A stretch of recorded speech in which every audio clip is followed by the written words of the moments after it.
What survives AI? Jobs, degrees, or skills? If somebody asks you at a barbershop, in the back of a bar, or at a family cookout, so, what do you do? That question used to be simple. You were a teacher, a salesman, a nurse, a lawyer, a developer. But in America right now, that question is getting harder to answer. And not because people are confused about themselves. Because the economy is changing faster than our job titles can keep up. Most people think the big question is whether AI will take jobs. That is the wrong question. The better question is this. What survives the AI era? Job titles, college degrees, or skill stacks? Because the evidence coming out of the United States says the future is not a cleanstry of mass replacement. And it is not a story of nothing to worry about either. It is a story of work being broken apart, rebuilt, and redistributed task by task. And here is the first surprise. AI feels everywhere, but actual business adoption in America is still uneven. United States Census data from late 2025 into spring 2026 found that only about 17% to 20% of employer businesses said they were using AI in their operations. Among the very largest firms, usage was much higher. 37% for business worth at least 250 employees.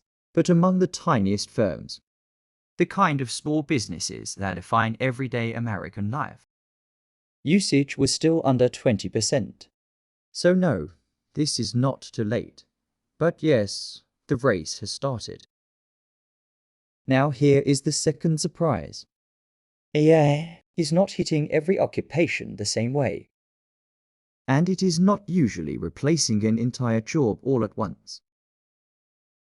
Anthropic's work trace data suggests that over a third of occupations show AI use in at least a quarter of their tasks. But only about 4% show AI use across 3/4 of their tasks.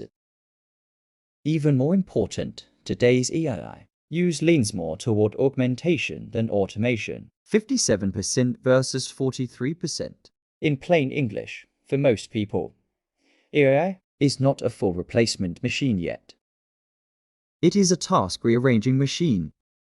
That matters because task rearranging techniques don't just eliminate work, they change who becomes more valuable. In a Stanford study of 5179 customer support agents, access to an AI assistant increased predicted by 14% on average. But for novice and lower skilled workers, the boost was 34%. Think about what that means. The people who gain the most were not the stars at the top. They were the people still climbing the ladder. AI did not just speed up the work. It spread the best habits of stronger workers to weaker ones. But if that sounds like pure good news, here is the warning label.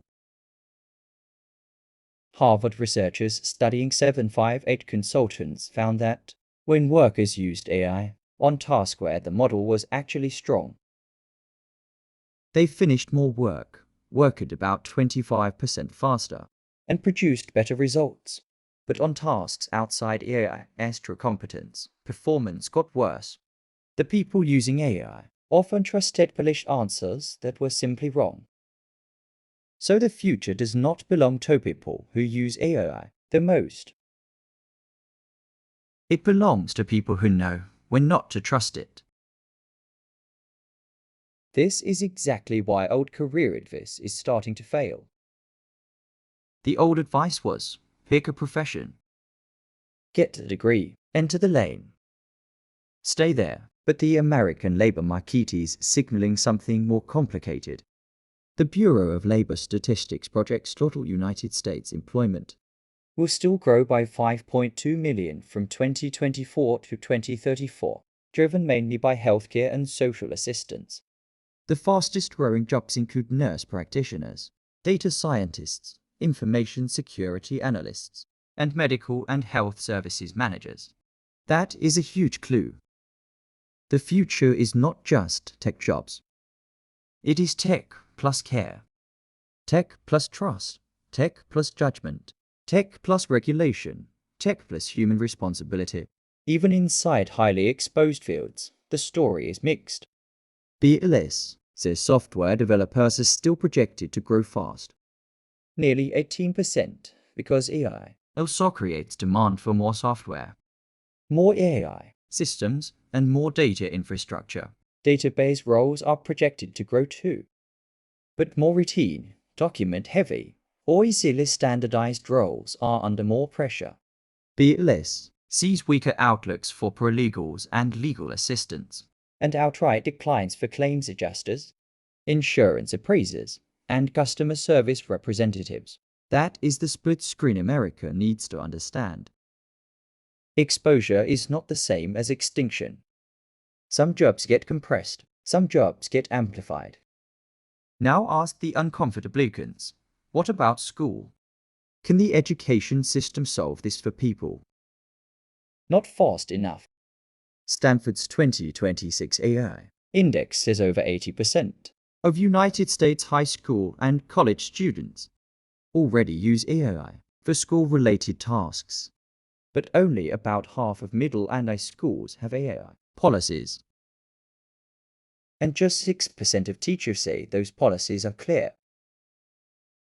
That means millions of Americans are already living in the AI future, while the institutions around them are still writing the rulebook.